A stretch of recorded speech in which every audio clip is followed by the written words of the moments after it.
So, another adventure na naman for today. Ito nga pala yung napakagandang Blue Lagoon ng Iligan City, Misamis Oriental. So, malapit lang to sa city proper, guys. I think 20 to 25 minutes away from the city. Tapos, sa may highway, papasok kayo ng, I think, 10 minutes. So, malapit lang talaga siya. And napakaganda ng ambience niya, napakalamig ng simoy ng hangin, napakaganda ng view, at saka yung water nila napakalamig kasi galing sa parang spring. So ayan. Tapos yung entrance fee dito, guys, is 100, pero pag mag-entrance payment na kayo dun lang sa may Mimbalot Falls, kasi isang daan lang to. Di ko alam kung isa lang ba ang owner nito. So, before ng Blue Lagoon, may madadaanan kang napakagandang resort.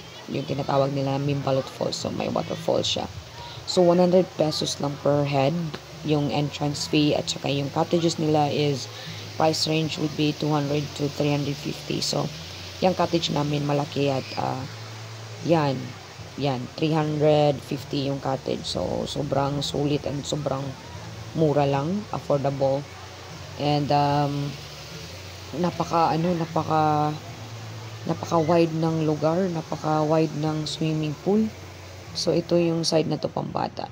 And ito at the back part, second time ko nang pumunta dito, pero ngayon ko lang to na notice.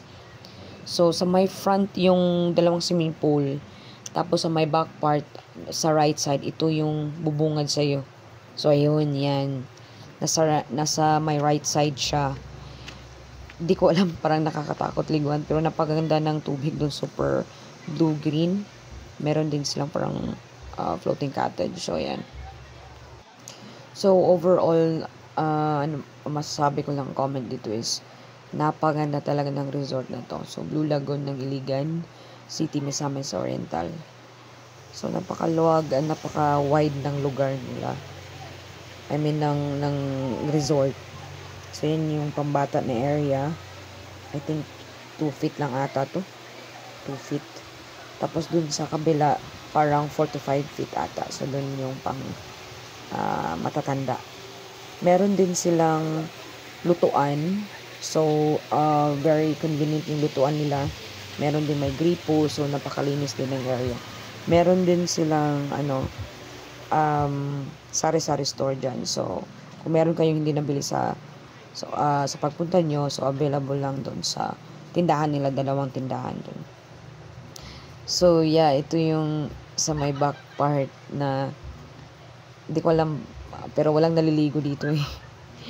Pero parang nakakatakot yung tubig tingnan, pero pwede pa itong liguan dito na part.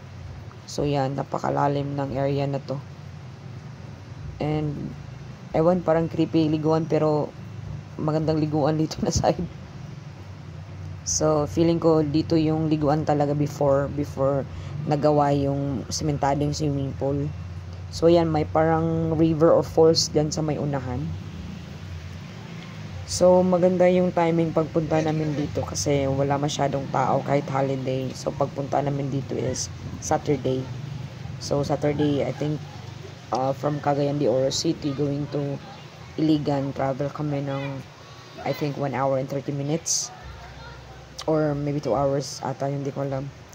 So, akala ko maraming tao kasi nga holiday, so family day.